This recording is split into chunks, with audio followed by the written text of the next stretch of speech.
Donc merci à tous à nouveau d'être là pour une séance qui réunit un spécialiste de littérature et un spécialiste d'histoire de la musique et de ses investissements politiques.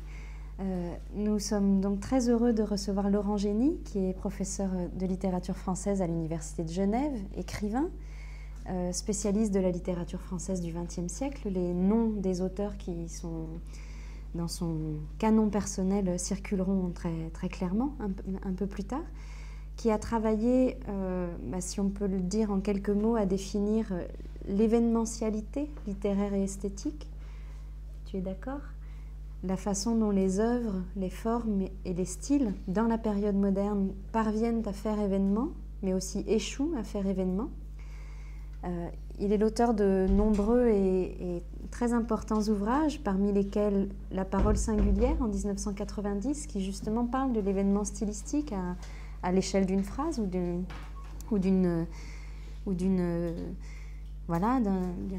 petit risque d'une configuration littéraire qui avait paru chez Belin, qui est republié en poche depuis quelques années.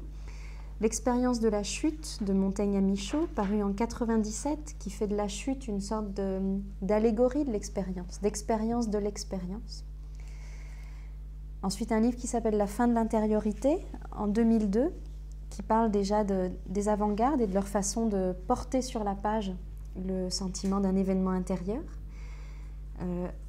Tout récemment, La vie esthétique, qui est apparu chez Verdier l'année dernière, qui s'attache à comprendre et à décrire le passage des expériences esthétiques dans la vie ordinaire.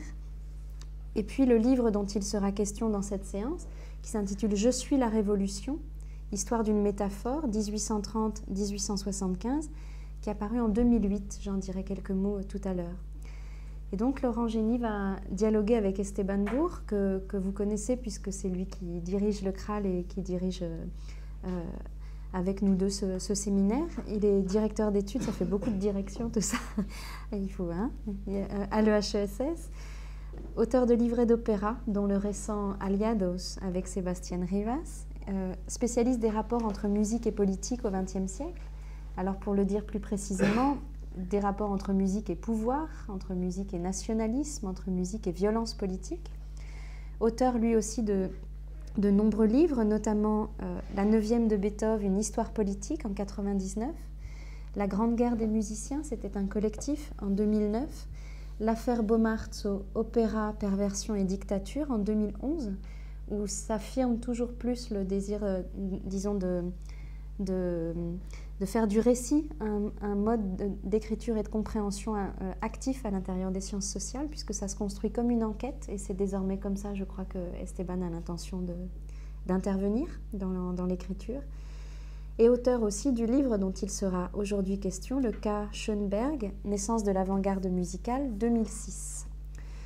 Donc Laurent Génie et Esteban Bourg vont dialoguer autour des rapports entre esthétique et politique, rapports réels, rapports contraints, rapports fantasmés parfois, et de l'importance de ces rapports et des débats autour des luttes de propriété aussi, autour de ces mots, dans une histoire des avant-gardes. Leurs deux livres, Je suis la Révolution et Le cas Schoenberg, évaluent la dimension politique des formes, analysent le désir ou la possibilité de charger les œuvres d'une capacité politique, comprennent aussi le besoin et la nécessité de juger de leur poids dans l'histoire.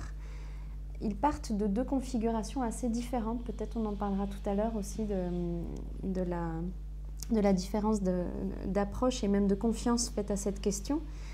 En tout cas, deux brèves citations suffisent à rapprocher ces deux entreprises. La première, c'est celle qui donne son titre au livre de Laurent, citation de Blanchot, qui n'y va pas par le dos de la cuillère. « Tout écrivain qui, par le fait même d'écrire, n'est pas conduit à penser « je suis la Révolution », en réalité, n'écrit pas. » 1949. À quoi pourrait répliquer, avec le même investissement de ce petit mot « tout », qui est le mot des avant-gardes, comme l'avait dit Vincent Kaufmann, à quoi pourrait répliquer cette phrase de Boulez qui restitue aussi le cas Schoenberg. Tout musicien qui n'a pas ressenti, nous ne disons pas compris, mais bien ressenti, la nécessité du langage dodécaphonique est inutile en capitale, car toute son œuvre se place en deçà des nécessités de son époque. D'un côté, donc du côté de Blanchot, la prétention extraordinaire de la littérature à être révolutionnaire. Les écrivains ne voulaient pas seulement faire la révolution, ils voulaient être la révolution. Et ce désir a été la littérature même, depuis Hugo jusqu'à telle quelle. Et c'est la force de ce lieu commun qu'a étudié Laurent Génie. C'est aussi la rapidité avec laquelle il est pourtant tombé comme possibilité commune. Et puis de l'autre, la transformation d'une aventure dans les formes musicales, l'aventure, disons, de la fin du système tonal, la transformation de cette aventure en cas politique, la transformation d'une démarche esthétique en pathologie politique, même dans la façon dont Schoenberg a été entendu et interprété par les critiques de son temps. Tout, je le disais à l'instant, c'est bien le mot des avant-gardes, et c'est peut-être à défaire la facilité de cette alliance entre la politique des formes, enfin le problème de la politique des formes, et l'obligation de parler de cette façon totalisante, l'obligation de convoquer et de viser un tout. C'est peut-être à défaire donc cette alliance qu'Esteban Bourg et Laurent Génie ont travaillé. En tout cas, ils vont nous le dire. Alors c'est Laurent Génie qui va commencer par un exposé synthétique et exemplifiant autour de son livre, puis Esteban, et on aura une discussion tous ensemble autour de ces deux livres qui à la fois se croisent et partent de configurations assez différentes. Voilà, merci à tous les deux. Elle m'a un peu coupé l'herbe sous le pied parce qu'elle a très bien résumé, en fait, au fond, en disant que la question beaucoup plus générale qui me préoccupe, je crois, depuis que j'écris des livres académiques, c'est effectivement de comprendre ce que c'est qu'un événement esthétique et de le comprendre sur un double plan, sur un plan à la fois formel et phénoménologique. Il me semble que ce qui m'a préoccupé surtout au début de mon travail, c'est de réconcilier, au fond, poétique et phénoménologie, de faire une phénoménologie des formes poétiques, de la façon dont elles prenaient forme. Et c'est effectivement ce dont je suis parti dans La parole singulière, qui est un livre qui réfléchit, au fond, sur ce que c'est qu'un événement de parole, qui réfléchit en termes à la fois langagiers, figuraux, mais aussi en termes phénoménologiques. Les deux me paraissant indispensablement liés. Et puis cette question de l'événement, au fond, a continué à me préoccuper à des niveaux très très différents les uns des autres. Et je suis aussi passé par, je dirais, des genres littéraires universitaires assez différents les uns des autres. La parole singulière, c'était un livre de théorie un peu rébarbatif, comme il s'en écrivait dans les années 80-90 encore. Mais cette question de l'événement, j'ai essayé de l'aborder aussi à travers une réflexion thématique, la critique thématique. L'expérience de la chute, en un sens, c'est de la critique thématique. Mais ça parle de la même chose, en fait, puisque, comme Marielle l'a dit, ce qui m'a intéressé dans le motif de la chute, des écrivains qui tombent et qui en parlent, ce qui m'a intéressé, c'est que c'était une figure de l'expérience, la chute, une sorte de figure idéale, peut-être depuis la chute de Paul sur le chemin de Damas, mais aussi une figure de l'événement, hein, de l'événementialité existentielle dans ce cas-là.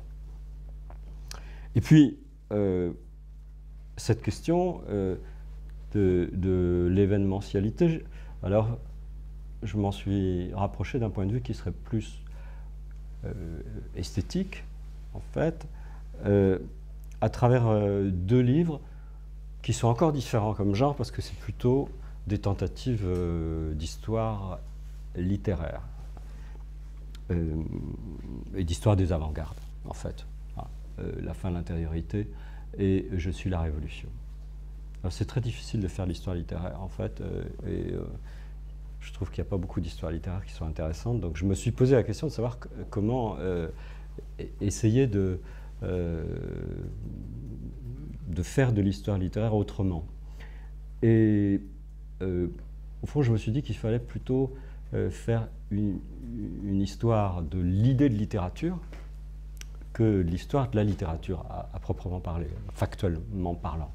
C'est-à-dire à savoir comment une certaine idée de la littérature se produit à travers des œuvres, de la critique, et évolue. Et Je suis la Révolution, c'est au fond un livre qui s'inscrit dans ce cadre, parce que poésie et révolution se sont trouvés associés, je vais en parler, depuis le romantisme, en gros, et l'idée, au fond, de littérature, je dirais que la poésie, ici, joue le rôle d'une quintessence, en fait, de l'essence littéraire. Hein. L'idée de littérature a trouvé son destin lié, en fait, très, très étroitement, à l'idée de révolution, et ça d'une façon durable. Hein. Et pour moi, c'est à la fois une espèce d'évidence, un lieu commun, une banalité sans nom, et puis en me retournant dessus, une étrangeté absolue, au fond, de comprendre pourquoi, à un certain moment dans l'histoire, l'ordre politique et l'ordre esthétique ont pu se trouver imbriqués et identifiés même, parce que quand on parle de métaphores, ces métaphores ne sont presque plus perçues comme métaphores hein, au bout d'un certain temps. Dans les années 70, Kristeva publie Révolution du langage poétique. Bon, tout le monde trouve ça normal. Je veux dire que ça ne fait pas question, ça ne fait pas problème. Il y a une sorte d'évidence hein, dans ce titre. Mais cette évidence, évidemment, n'en est pas une. Et j'imagine qu'on en est devenu assez distant pour pouvoir se retourner sur elle et la comprendre, en fait, et comprendre quelles sont ses sources. Donc, ça, c'est pour définir un petit peu mon trajet. Et j'ajouterais juste qu'au fond, à propos de cette question de l'événement, ça m'intéresse toujours, mais sur un mode, je dirais, un peu dédramatisé. C'est-à-dire que il me semble que toutes les enquêtes que j'ai faites autour de l'événementialité littéraire donnent à cette événementialité une sorte d'importance presque métaphysique, de poids, d'absolu. Et maintenant que j'ai fait l'histoire, un peu pour moi en tout cas, de certains aspects de cet absolu, je m'aperçois que c'est pas ça qui m'intéresse, ou que je vois la littérature et d'une façon générale les arts dans des fonctions beaucoup plus modestes et utiles, mais un peu dégrisées de cet absolu.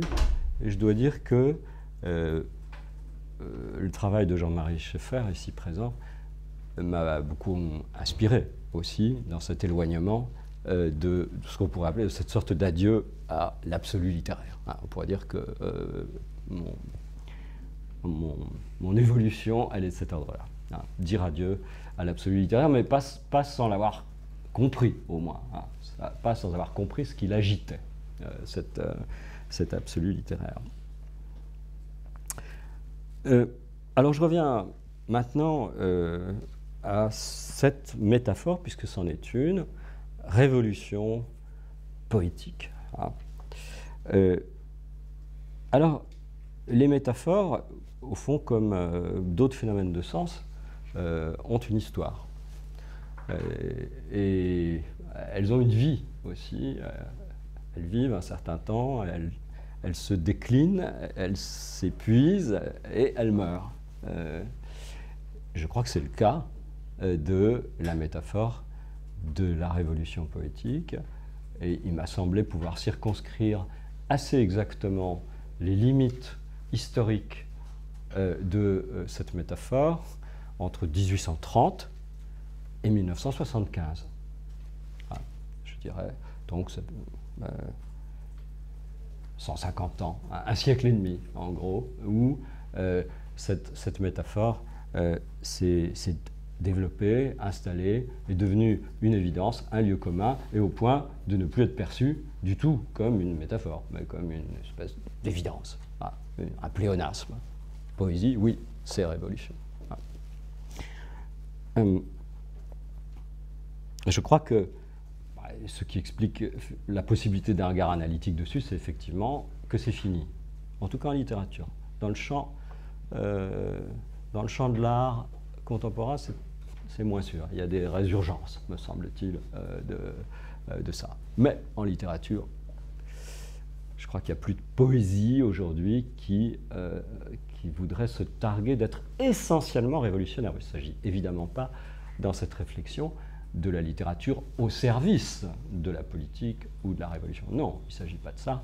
Et Blanchot le dit bien, c'est l'acte littéraire lui-même qui est intrinsèquement révolutionnaire ou qui doit l'être.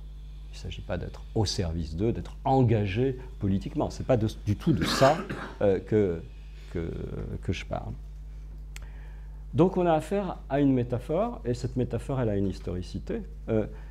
Et puis elle est comme toutes les métaphores, c'est-à-dire qu'elle est porteuse d'implicite, de pensée implicite, d'inférence qu'il nous revient de faire. Les deux termes sont rapprochés, poésie, révolution. Oui, mais de quel point de vue, donc, est-ce que poésie et révolution peuvent se ressembler? Voilà quelle était, au fond, la question pour moi, c'est à laquelle j'ai essayé de répondre. Alors, peut-être je pourrais aller tout de suite, en fait, aux conclusions de mes découvertes, et puis ensuite prendre deux exemples majeurs et deux acteurs majeurs aussi dans la production de cette métaphore. Donc je me suis demandé ce que recouvrait la métaphore de la révolution poétique, et je me suis aperçu qu'en fait, il y avait deux ordres de signification implicite qui étaient liés à cette métaphore unique. Et deux ordres de signification implicite assez distants, en fait, les uns des autres. Je dirais que la première signification de la métaphore, elle porte sur ce qu'on pourrait appeler l'ontologie de l'événement poétique ou esthétique. Dire que la poésie est révolution, c'est dire qu'elle est un événement absolu. Et qu'y a-t-il comme modèle d'événementialité absolue, si ce n'est ce qu'on appelle révolution? Un événement sans précédent, un événement qui fait rupture, en fait, dans l'ordre du temps, qui représente un déchirement de l'ordre du temps. Au fond, la poésie, je crois, à travers cette métaphore, a eu l'ambition de penser son propre événement esthétique, poétique, créatif, de cet ordre-là. Et ça pose beaucoup de problèmes, parce que c'est une grande question, évidemment aussi politique et idéologique, de comprendre, là je ne parle plus d'esthétique, quel genre d'événement c'est une révolution? Est-ce que c'est vraiment un événement? Quel genre d'événement? Il y a beaucoup de discussions qui ont réagi, en fait, sur cette métaphore. Mais quoi qu'il en soit, la première ligne d'inférence de cette métaphore, c'est l'idée que l'esthétique, la création poétique, se hisse à hauteur d'événementialité absolue. Bon. Mais c'est pas tout, en fait. La métaphore recouvre aussi autre chose, qui a l'air d'être très différent, apparemment. Le deuxième ordre d'inférence de cette métaphore, c'est qu'elle traduit un certain credo formel, je dirais, la métaphore de la Révolution renvoie toujours à ce qu'on pourrait appeler un anti-organicisme, c'est-à-dire à l'idée que dans l'œuvre d'art, c'est les éléments qui doivent l'emporter sur les structures, qui doivent l'emporter sur le tout. C'est une sorte de credo, au fond, anti-classique, et peut-être que historiquement, la référence la plus ancienne est à trouver chez Schlegel, qui a une phrase parfaitement claire de ce point de vue-là, en 1797, et qui écrit ceci dans ses fragments critiques. La poésie est un discours républicain, un discours qui est à lui-même sa propre fin et dont toutes les parties sont des citoyens libres, ayant le droit de se prononcer pour s'accorder. Voilà, les parties du discours sont des citoyens libres qui s'auto-organisent, en quelque sorte. Là, au fond, alors, on voit Schlegel, d'une certaine façon, nous sert sur un plateau, en fait, le motif de la métaphore. L'idée que les éléments formels sont libres, sont des citoyens libres, et qui ne répondent pas à un ordre de structure, à un ordre de domination, au fond, par la structure. Évidemment, ceci nous renvoie à un effondrement de ce qu'on peut appeler l'empire rhétorique et une conception du discours selon les belles lettres, une conception du discours où le discours se construit à partir d'actes discursifs et se conçoit évidemment à travers des ensembles phrastiques, des ensembles organisés. Et ce n'est pas l'auto-organisation des mots qui anime la pensée rhétorique.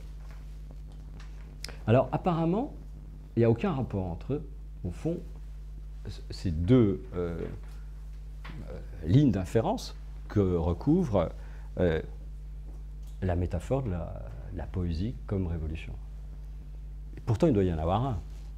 Il y a sans doute un rapport. Un rapport entre cette pensée ontologique, d'une événementialité absolue de l'événement esthétique, cette pensée de la libération des éléments contre le tout. Alors, ce rapport,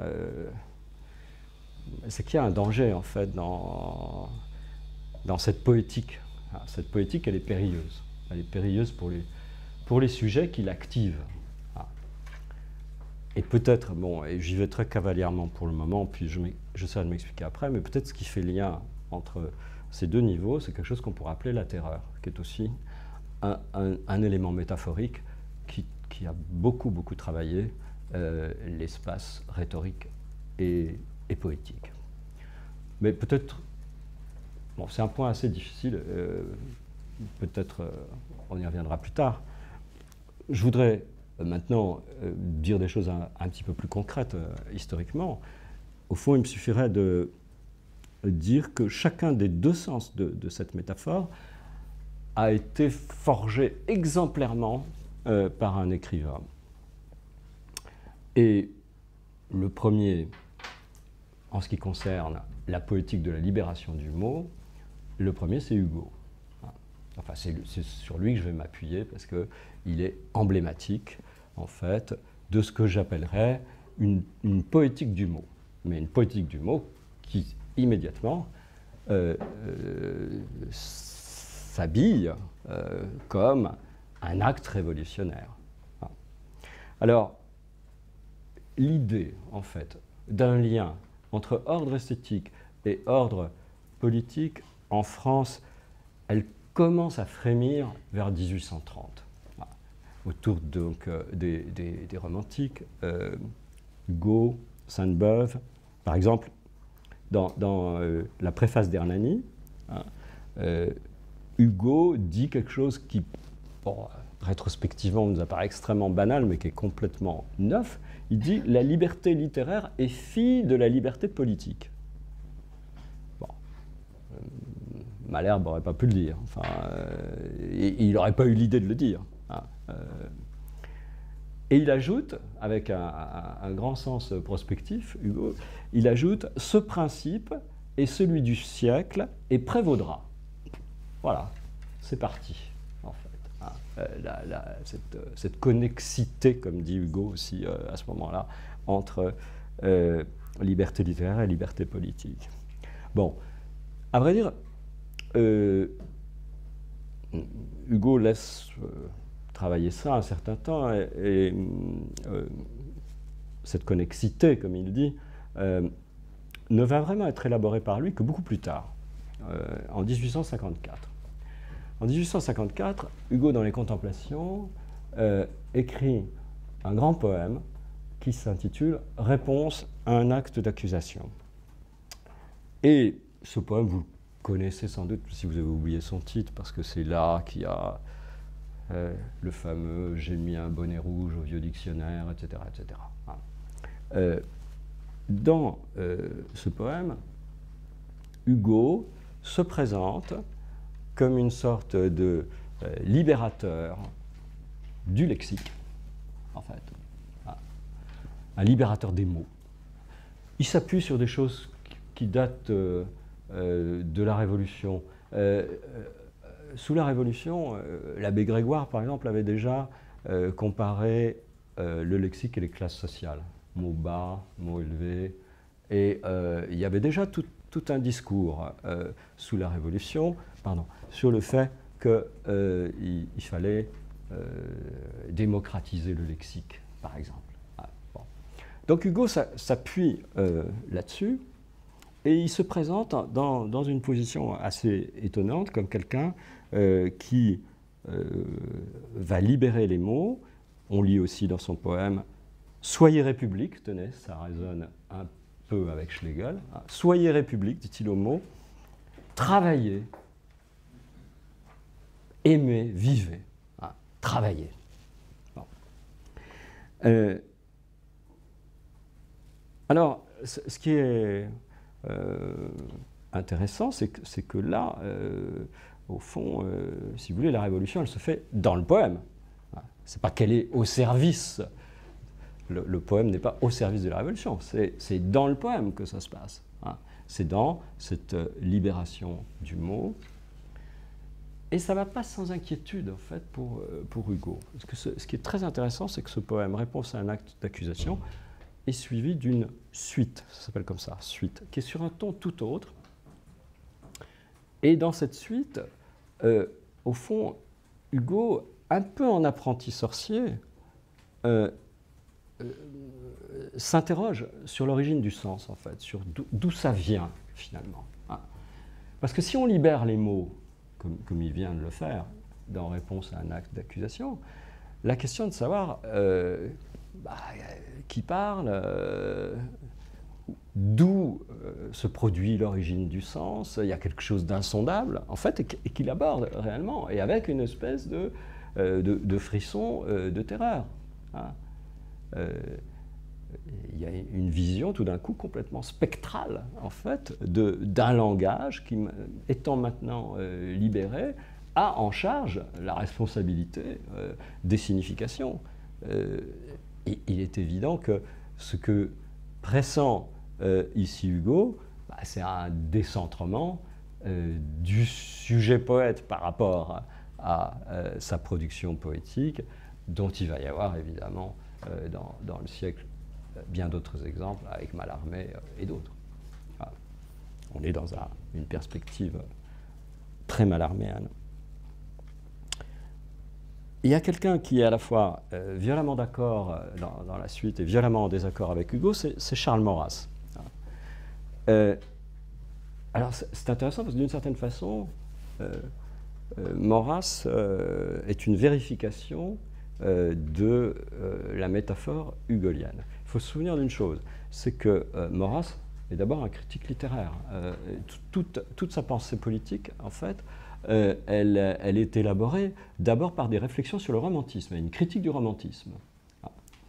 Il y a un recueil de Maurras qui s'intitule « Romantisme et Révolution » en 1922, où il y a des éléments de critique littéraire. Et Hugo est cible de Maurras. Et pourquoi est-ce qu'il est cible?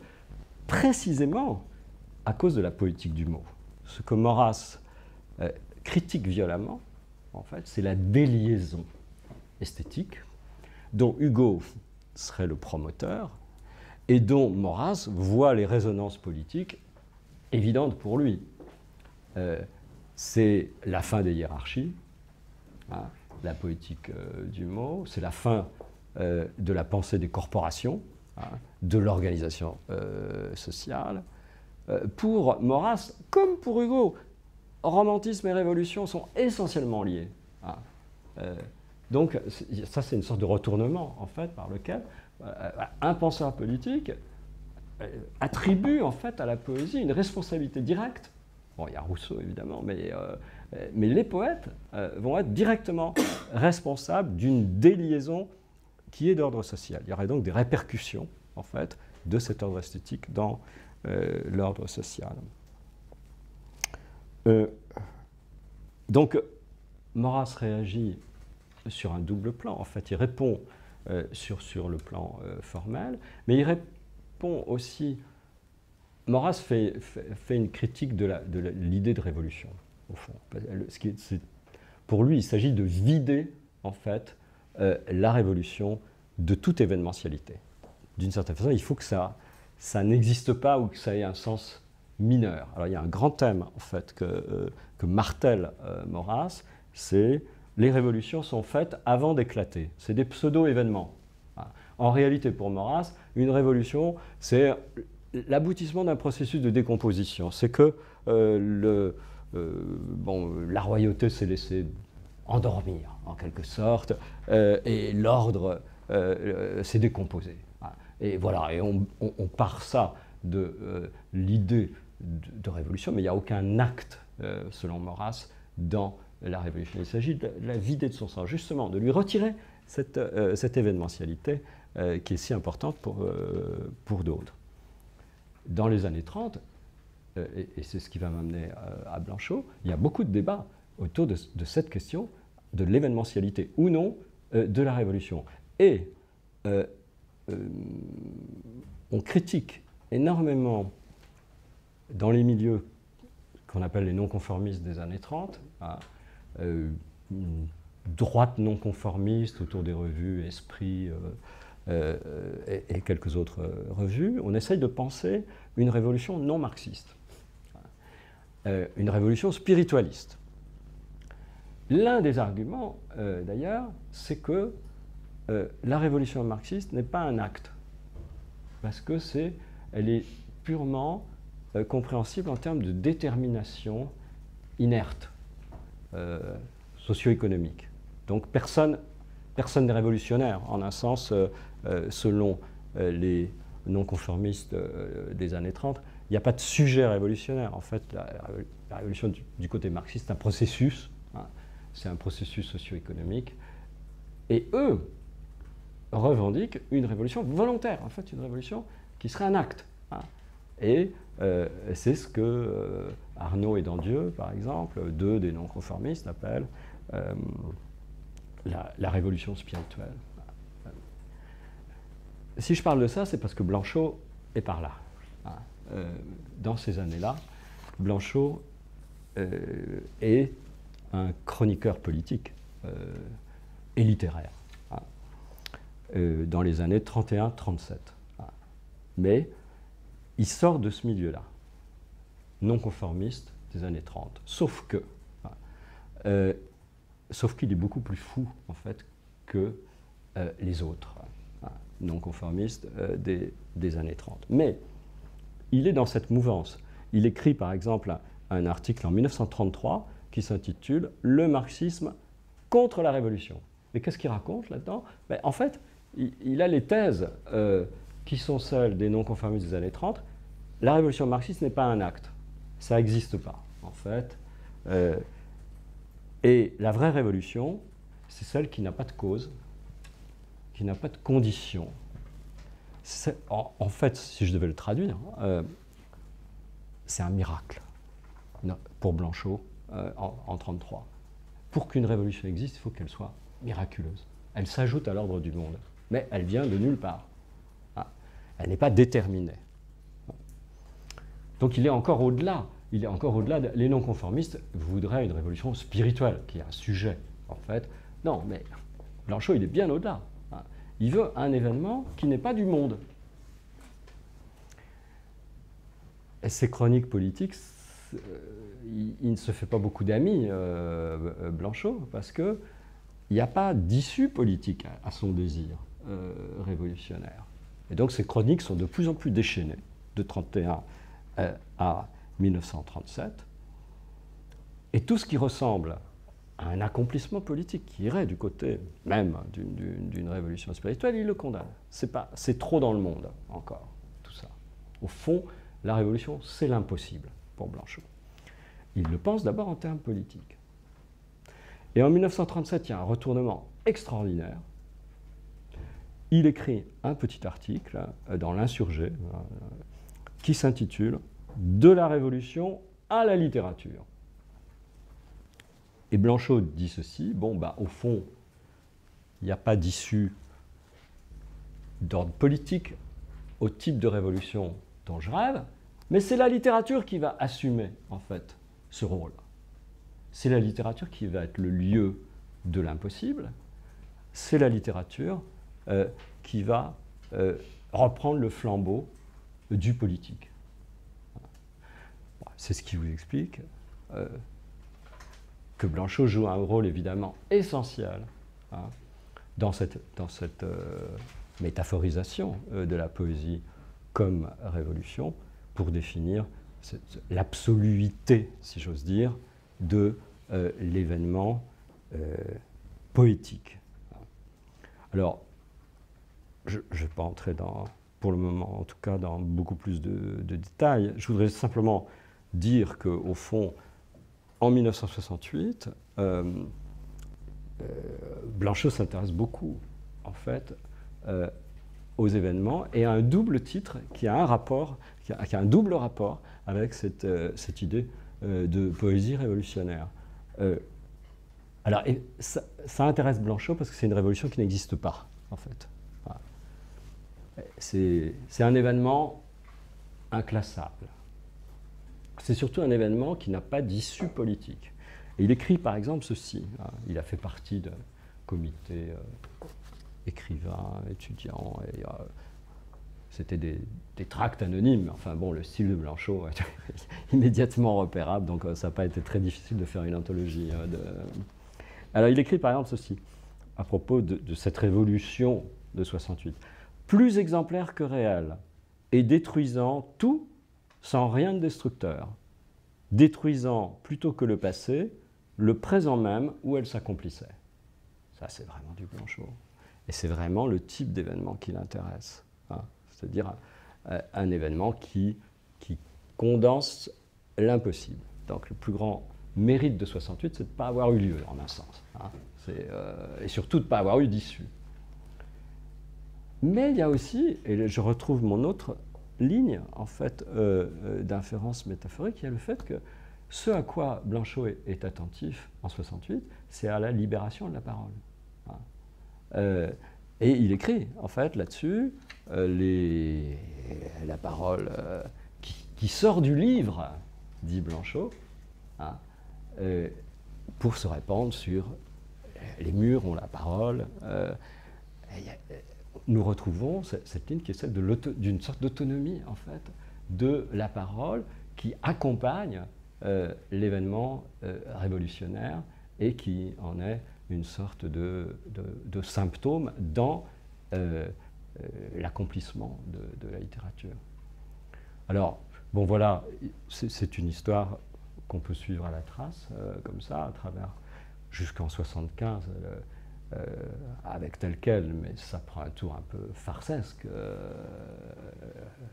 avec tel quel. C'est les derniers à recharger la métaphore, à travers cette fois-ci. Ce qui est intéressant, c'est que la métaphore, elle a évolué historiquement parce qu'on n'avait pas toujours les mêmes révolutions en tête. Évidemment, Hugo les surréalistes, Blanchot, etc., ce n'est pas les mêmes révolutions. Tantôt, bien sûr, c'est 1830, tantôt c'est 1917, et puis pour tel quel, ça va être Mao. Hein. Mais on retrouvera dans tel quel, un peu sur le mode de la répétition farcesque, hein, comme dit Marx, l'histoire se répète une fois en tragédie, une deuxième fois en farce. Heureusement, ça s'est pas, dans cette métaphore, ça ne s'est pas répété en tragédie, mais ça s'est répété en farce, parce que dans le cas donc, de tel quel, nous trouvons rechargé cette double idée. On va même aller plus loin avec que la libération du mot, parce que chez Kristeva, c'est les phonèmes, en fait, qu'il s'agit de libérer. Ah, c'est des phonèmes qui sont...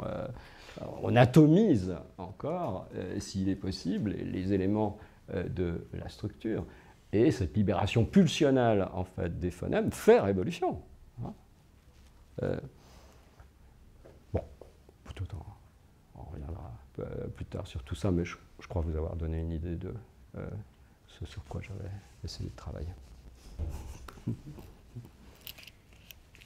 Merci beaucoup. Je pense que Stéphane va enchaîner directement. Oui, moi j'aurais tout d'abord envie de dire que Laurent pourrait très bien continuer et que moi je m'en porterais très bien parce que c'est à la fois proche à certains égards de ce que moi j'ai pu croiser dans mon travail et en même temps bien sûr le ton est différent, les contextes sont différents.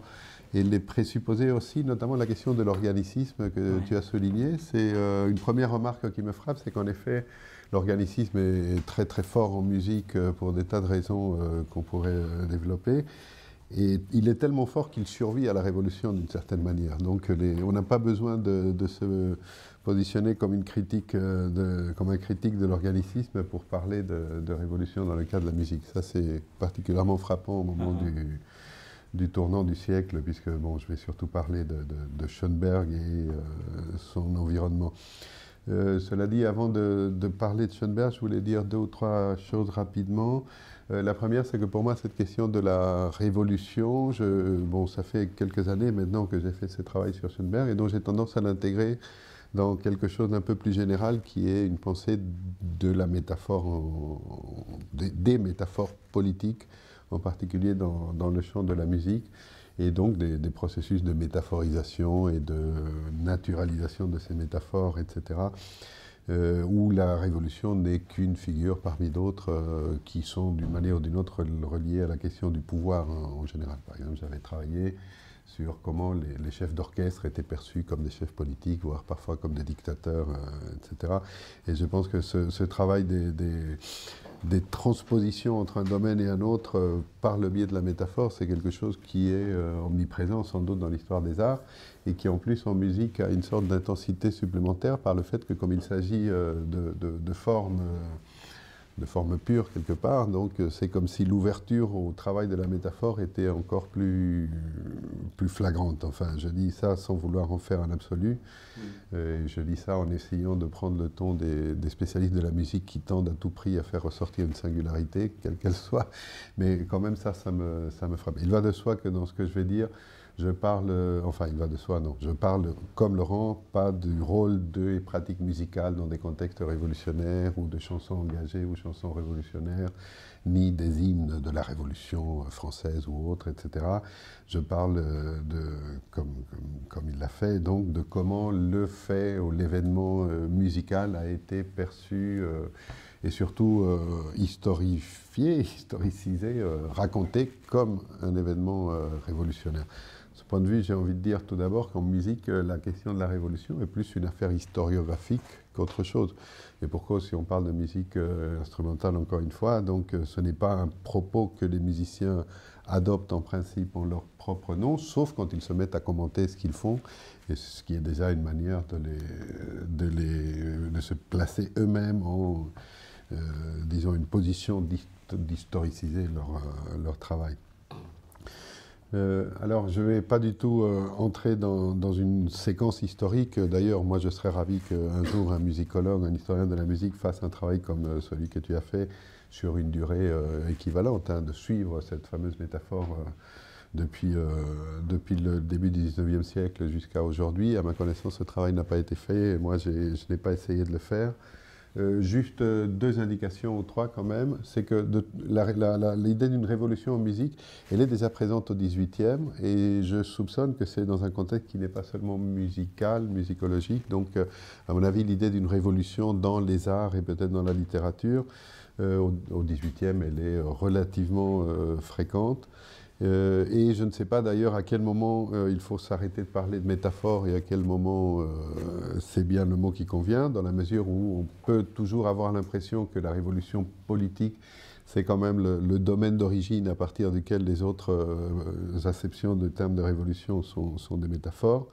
Mais peut-être que ce n'est pas si tranché que ça et que finalement le point littéral, disons, le terme littéral du mot, il est tout aussi instable que l'on regarde du côté de la politique ou des arts, ou même de l'astronomie, parce que comme bien sûr la première, ou en tout cas une version plus ancienne de ce qu'est une révolution vient de l'astronomie, on peut se dire que toutes ces différentes générations de signification ne sont pas forcément toujours dans des rapports que l'on peut dire métaphoriques. Je ne sais pas si c'est une discussion générale qu'on peut avoir, mais enfin, je ne sais pas, c'est vraiment une question que je me pose. Mais alors, première remarque, il y a bien des révolutions en musique, d'après certains auteurs, au XVIIIe.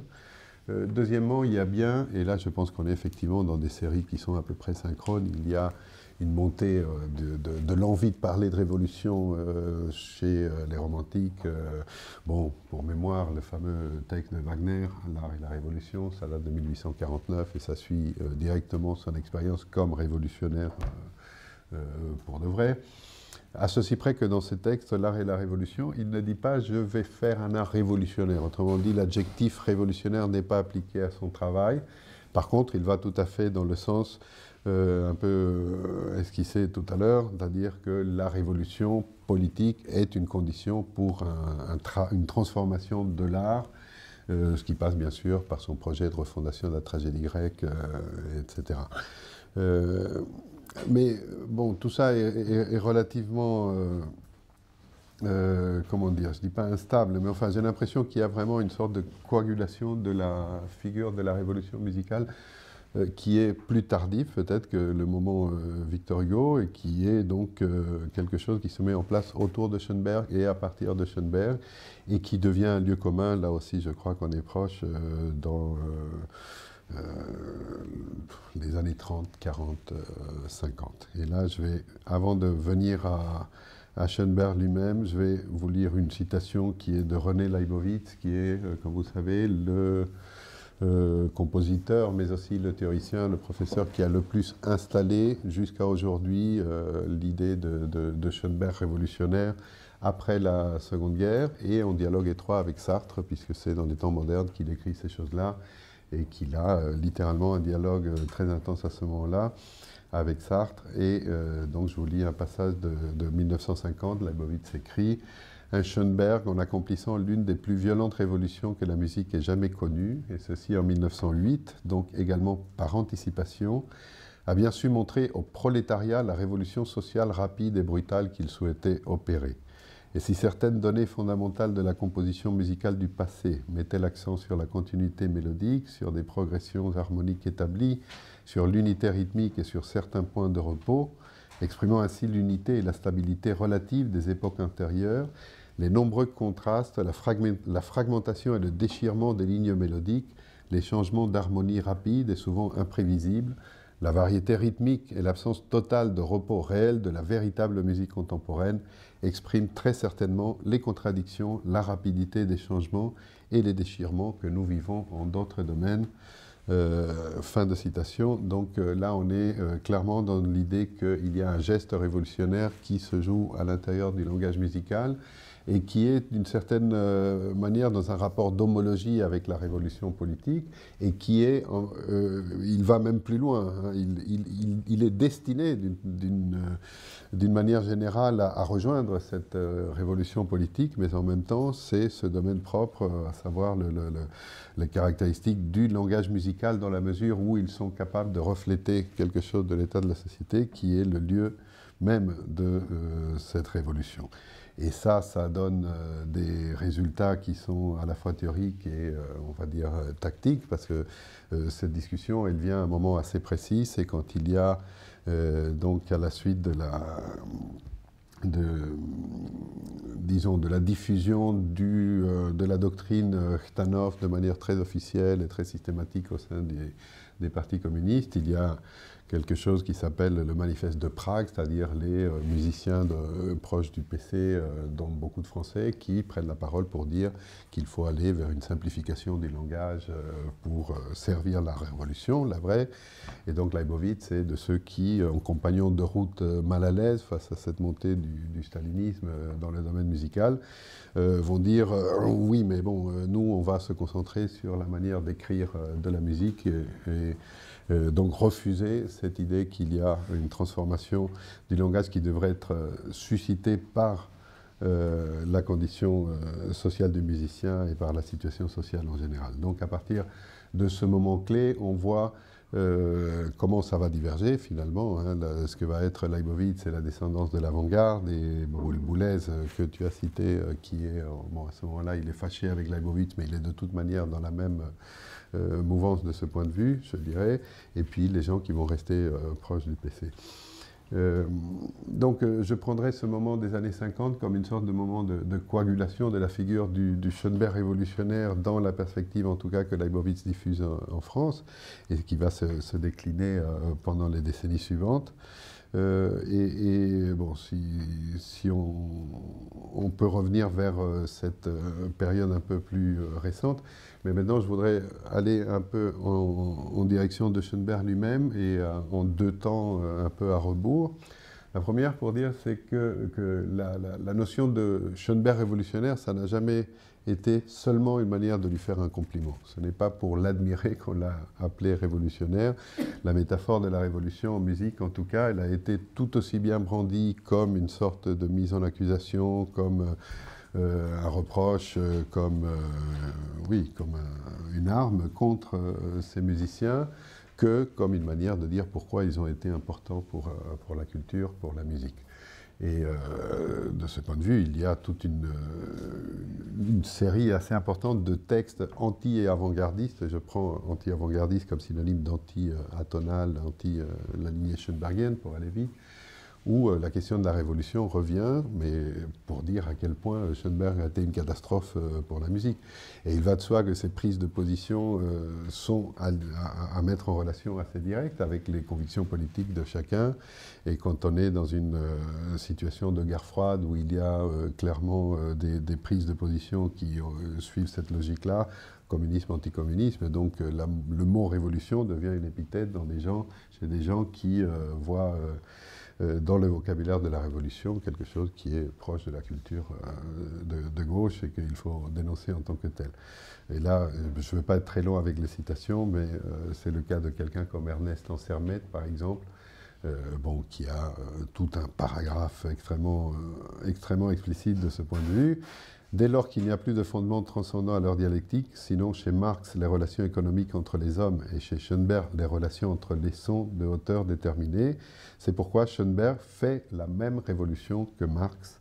Leur monde à tous les deux est régi par la totalité des unités qui le composent, mises sur le même pied. Plus de tonique, plus de hiérarchie entre les sons, plus de forme engendrée du dedans, mais une existence conditionnée du dehors par le parti communiste du moment ou par la série du moment. Fin de citation. Bon, et on pourrait décliner, je m'étais amusé un moment à faire ça, l'inventaire, disons, des utilisations du vocabulaire de la Révolution comme insulte dans le contexte de la guerre froide. C'était assez instructif. Et donc ça m'invite à aller un peu en arrière et donc à parler du moment d'éclosion de ces œuvres-là, donc l'atonalisme, c'est-à-dire avant la Première Guerre mondiale en Autriche.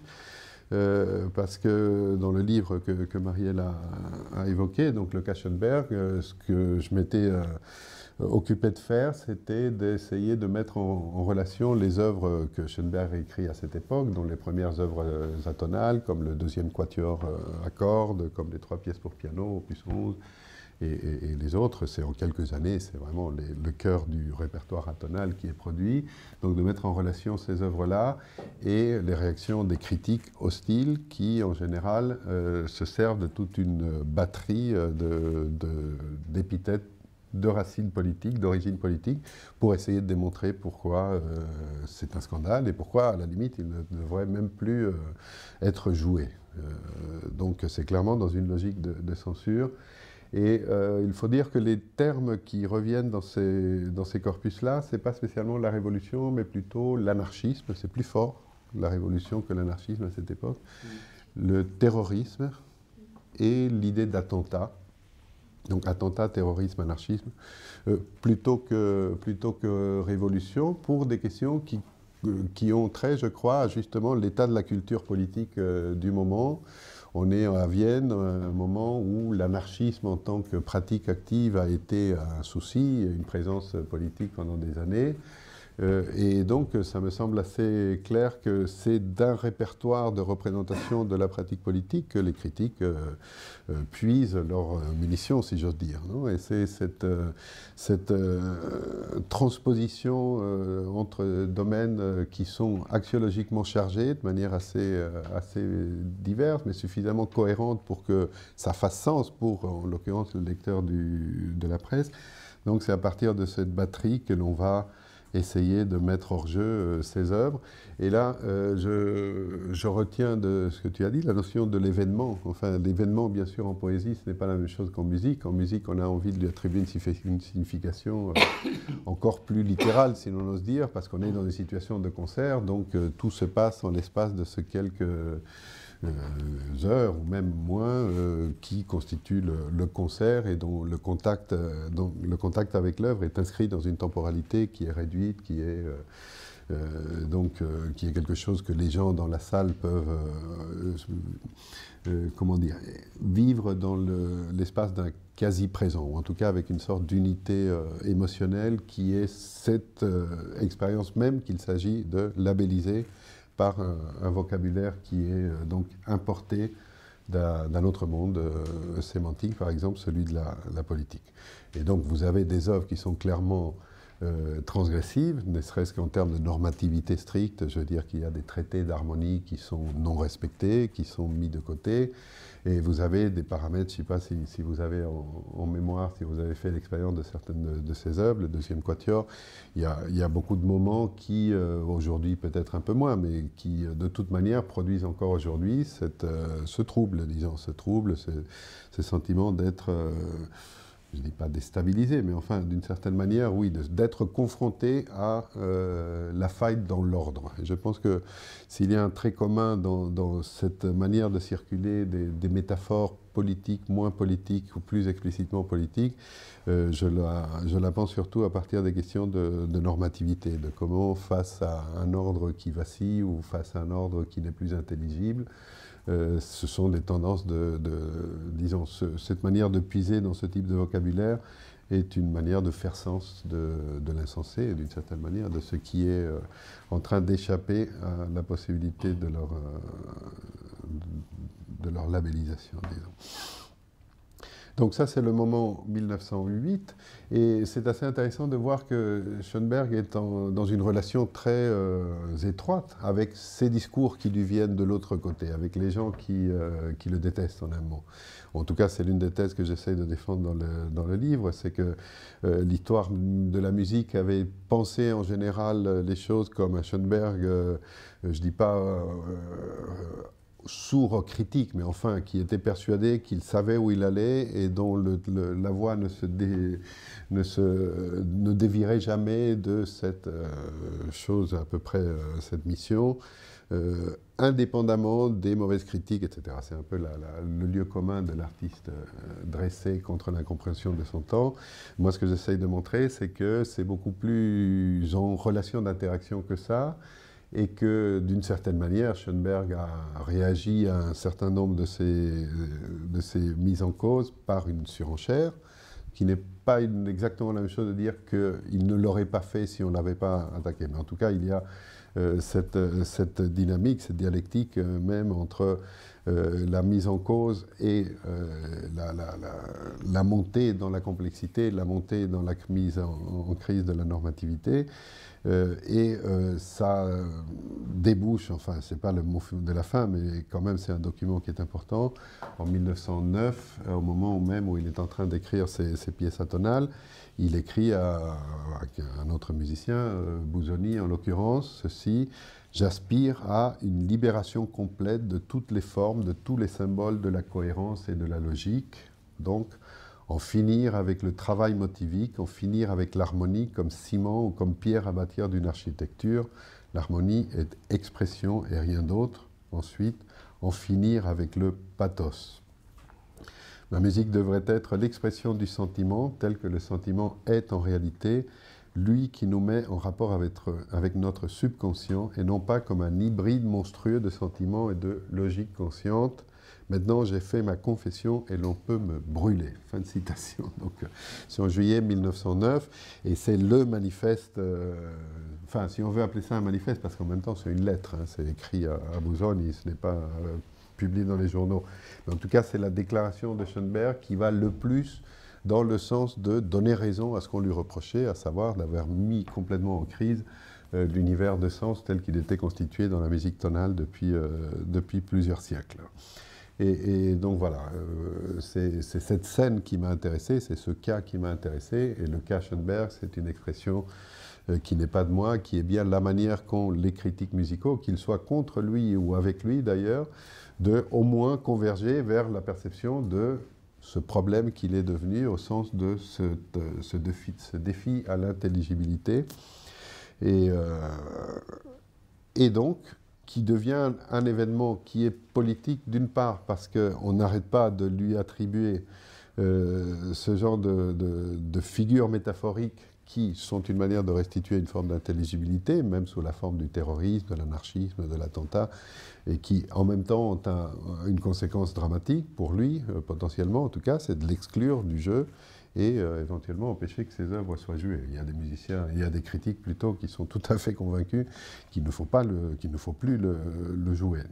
Donc c'est un événement politique en ce sens-là, si on veut penser que les métaphores installent quelque chose comme un régime du politique à l'intérieur de n'importe quel domaine où elles sont opérantes, et c'est aussi un événement politique dans une direction plus générale d'une certaine manière, puisque bon, la musique étant peut-être l'un des lieux où l'identité nationale autrichienne est le plus investie, en Autriche, mais aussi en Allemagne, et ça rejoint la question du pan-germanisme, etc. Donc tout ce qui touche à la musique, d'une certaine manière, a des résonances politiques, et ça se sent pas spécialement, ou pas seulement à Vienne, mais dans l'ensemble de l'espace germanique, et même au-delà, tout ça commence à être discuté en France ou ailleurs, n'est-ce pas ?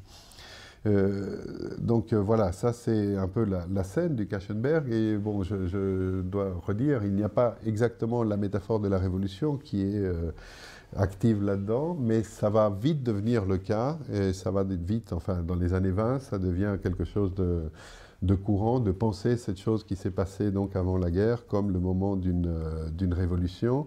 Et je pense que la métaphore qui vient là, donc c'est en tout cas le terme de révolution, il est à la hauteur de l'impression d'événementialité au sens d'interruption d'un ordre qui s'est joué là, et dont on essaye de faire un moment pour une historiographie. Et ce qui est quand même frappant et quelque peu décevant, j'avoue, c'est de voir à quel point Schoenberg va enfin décevant, ça c'est une semi-boutade, mais comment Schoenberg va se révolter contre ça. Et là, je vous lis une dernière citation, je crois que c'est la dernière. On nomme cela révolution et on accuse des artistes qui s'accommodent de telles nécessités avec amour de tous les méfaits possibles ramassés au hasard dans le vocabulaire politique. C'est Schoenberg qui écrit ça en 1922, n'est-ce pas? Mais on oublie en même temps que c'est tout au plus par comparaison que l'on peut nommer cela révolution, et que même cette comparaison ne se justifie pas à tous égards. On ne saurait en effet confondre un artiste qui a une idée neuve et bonne avec un jeteur de bombes. Fin de citation. Et là, le jeteur de bombes, bon, j'imagine que là, la révolution dont on parle est bien sûr la révolution de 17. Et comme tu l'as fait remarquer, le mot révolution est toujours le même, mais bien sûr, l'imaginaire politique qu'il y a autour se déplace. Et là, je crois que Schoenberg, il est clairement en train de vouloir se démarquer de certains de ses amis, d'ailleurs, qui sont attirés par l'idée communiste et qui, en tout cas, ne voient pas du tout dans la révolution d'octobre seulement, ou même ne voient pas du tout l'image du jeteur de bombes, mais bien l'ébranlement d'un ordre ancien. Mais enfin, que Schoenberg n'était pas un révolutionnaire en politique, ça c'est quelque chose qui est connu.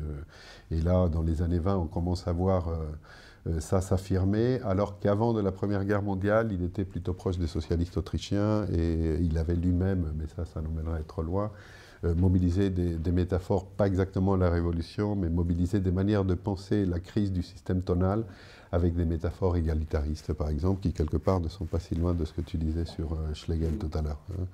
L'idée que chaque note a les mêmes droits, qu'il faut aller vers une harmonie sans passeport, parce qu'en plus il y a la question des classes sociales qui se superpose avec des questions antinationalistes. Enfin, ça c'est le Schoenberg de l'avant-Première Guerre mondiale.